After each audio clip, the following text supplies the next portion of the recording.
Aujourd'hui, on va décortiquer une analyse politique qui fait pas mal de vagues. C'est celle du général Valzero qui s'attaque de front à ce qu'il considère être une fausse opposition au Cameroun. Et vous allez l'entendre, il n'y va pas avec le dos de la cuillère. Allez, on regarde ça ensemble. Bon, ça commence très fort, on est tout de suite dans le vif du sujet. Ici, ce n'est pas une petite critique, c'est une attaque directe. Ce qui est remis en cause, ce n'est pas juste une stratégie politique, c'est carrément l'identité d'opposant de certains. Pour l'auteur de ces propos, c'est simple, soit on s'oppose vraiment, soit en fait on est un allié du pouvoir. On entre là dans le cœur de sa thèse.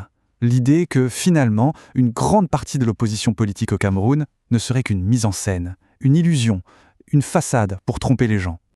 Et attention, ce n'est pas une critique en l'air. Il vise des noms, des partis très précis.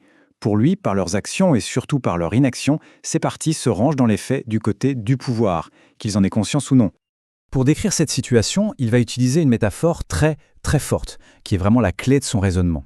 Il pose un diagnostic, comme un médecin, et ce diagnostic, c'est la mort politique. Alors la mort politique, qu'est-ce que ça veut dire exactement? Qu'est-ce qu'il met derrière cette expression? Et là, il faut bien comprendre, la mort politique, ce n'est pas la fin d'une carrière, bien au contraire. C'est en fait une stratégie, la stratégie du silence. C'est se retirer volontairement du jeu, ne plus faire de bruit, disparaître des débats. Tout ça dans l'espoir, finalement, d'être récompensé par le système qu'on est censé combattre. Pour que ce soit bien concret, il revient à sa cible du début. Il va même jusqu'à le qualifier de cadavre politique. D'après Valzero, le silence assourdissant de cette figure face aux crises que traverse le pays est la preuve ultime de cette fameuse mort politique. Ok, mais pourquoi ces politiciens seraient-ils morts? Eh bien, selon cette analyse, c'est tout simplement parce que ce ne sont pas de vrais opposants. Ils feraient partie d'une catégorie bien spéciale qu'il appelle l'opposition fabriquée. Là, on a la description précise de cette opposition fabriquée. Son objectif, ce n'est pas de prendre le pouvoir, c'est d'avoir sa part. Les mots sont très durs, collabo, mangeoire. L'idée est vraiment que ces gens ne sont pas des adversaires du système, mais des partenaires qui attendent patiemment leur récompense. Cette citation, elle résume parfaitement la pensée. Dans cette vision des choses, les élections ne sont plus une compétition démocratique.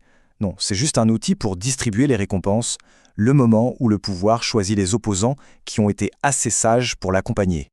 Et pour bien montrer que ce n'est pas une attaque personnelle, l'analyse s'élargit. D'autres noms sont cités, accusés de la même chose, avoir disparu du combat politique juste après les élections. Ce qui, pour lui, ne fait que confirmer leur statut de mort politique. Le schéma se répète. Bon, le constat est assez pessimiste. Mais alors, est-ce qu'il existe une autre voie? Valzero ne se contente pas de critiquer. Il propose aussi sa propre vision de ce que devrait être une vraie opposition, une véritable alternative.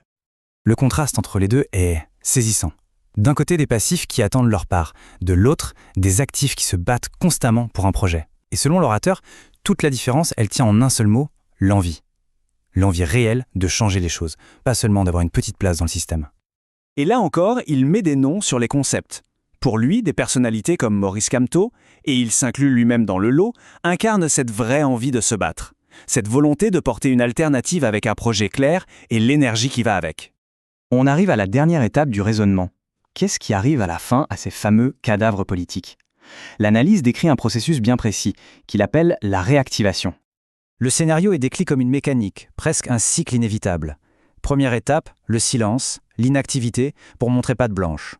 Deuxième étape, la récompense, souvent une nomination à un poste important. Et enfin, troisième étape, la réactivation. On le ramène d'entre les morts pour servir le système. Et là, la prédiction est sans appel. Le destin de ces politiciens ne leur appartient plus. Leur carrière est totalement dépendante de la volonté du parti au pouvoir. C'est le seul, selon lui, qui a le pouvoir de les ressusciter pour mieux les contrôler. Et c'est là que la boucle est bouclée. On comprend toute la manœuvre. Le but final, ce n'est pas juste de faire taire une critique, c'est de la recycler. Transformer un ancien adversaire en nouveau défenseur du système et par là même maintenir l'illusion d'une démocratie avec une opposition de pacotille. On termine donc sur cette question qui résume tout l'enjeu de cette analyse.